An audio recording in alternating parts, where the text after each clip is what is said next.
Bonjour à tous, nous poursuivons avec la 4e Mishnah du 7e Pérec. Là encore, notre Mishnah nous parle de la Touma d'un mort par rapport au Nazir.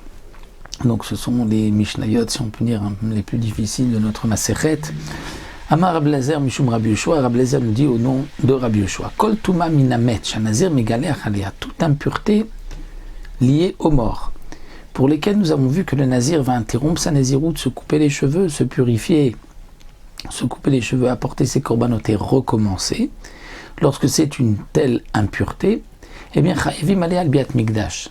Si un homme impur, qui n'est pas nazir, mais avec cette même impureté, rentre au bet mikdash, eh bien, il est chayav karet, si c'était volontaire, et apporter un korban khatat si c'était involontaire.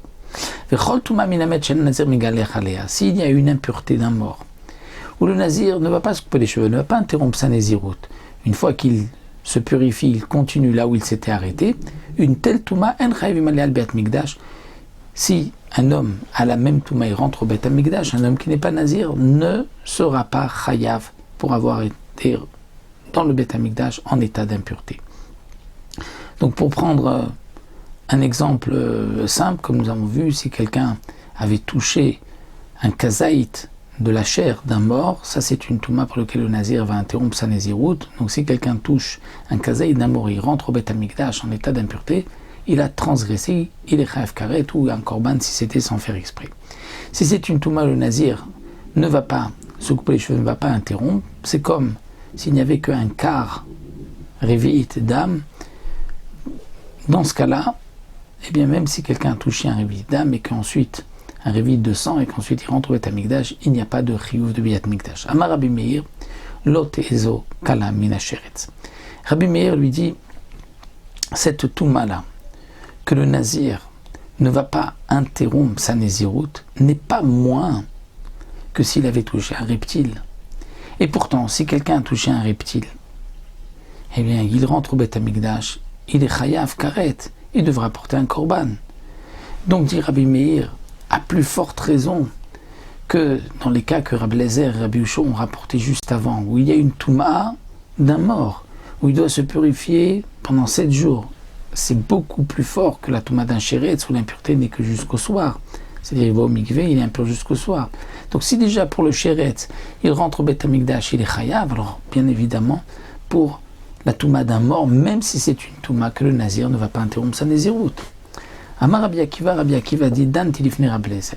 Rabbi Akiva dit, j'ai apporté donc devant Rabbi Eliezer les arguments suivants. Je lui ai dit comme ça. Imetsem kaseora.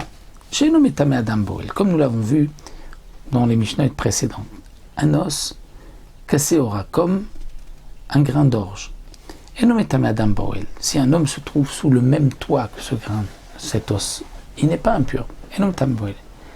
Et pourtant, s'il le touche, un nazir megaler magov al-masa, le nazir va interrompre sa naziroute, se couper les cheveux, recommencer depuis le début, s'il l'a touché ou s'il l'a porté. Alors un révite d'âme, un quart de log, de sang, où là il y a une impureté, il y a une impureté, si on se trouve sous le même toit que ce révite d'âme, n'est-ce pas, n'est-ce pas à plus forte raison que le nazir, s'il l'a touché ou porté, qu'il devra interrompre sa naziroute, parce que c'est moins fort que Etsem Kaseora. Donc si déjà Etsem, un os comme Seora, comme un grain d'orge, où il n'y a pas de Touma de Oel, on va interrompre la naziroute. Donc un réveil d'âme où il y a une Touma de Oel, bien sûr qu'on va arrêter la naziroute. Ça c'est ce que donne donc Rabbi Akiva comme argument. C'est vrai que plus haut nous avons vu que pour Etsem Kaseora il va interrompre sa naziroute, mais pour réveil d'âme il ne va pas interrompre. Pourtant c'est vrai que réveil d'âme c'est plus chamour. Seulement nous avons vu qu'il y avait une halakha les Moshe Misinaï, que ce n'est pas un révite, c'est un demi-log, pas un quart de log, mais un demi-log pour que le nazir interrompe sa naziroute. Mais lui, Rabbi Akiva, n'avait pas reçu cette halakha les Moshe Misinaï, donc c'est pour cela qu'il a dit à Rabbi Eliezer, je ne comprends pas la différence. Amarli, donc Rabbi Akiva, dit que Rabbi Eliezer lui a dit, Ma c'est Akiva, qu'est-ce que tu me rapportes, Rabbi Akiva, comme argument? En danim kan mikal vachomer. On ne peut pas ici juger par un kal vachomer. Étant donné que le din qu'un nazir va interrompre sa Néziroute sur un os comme un grain d'orge, ça aussi c'est une halakha de Moshe Missinaï, ce n'est pas marqué dans la Torah. Donc tu ne peux pas faire un kal vachomer d'une halakha de Moshe Missinaï. Nous avons une règle que les kal vachomer c'est sur ce qui est marqué mes fourrages dans la Torah, mais sur ce qui est halakha de Moshe Missinaï, on ne peut pas faire de kal vachomer. Donc Rabbi Eliezer lui a dit, ton kal vachomer est beau et juste dans le fond, mais on ne peut pas le faire parce que le din de Etsem Kaseora, de là où du départ, c'est une halakha le Moshe Missinaï.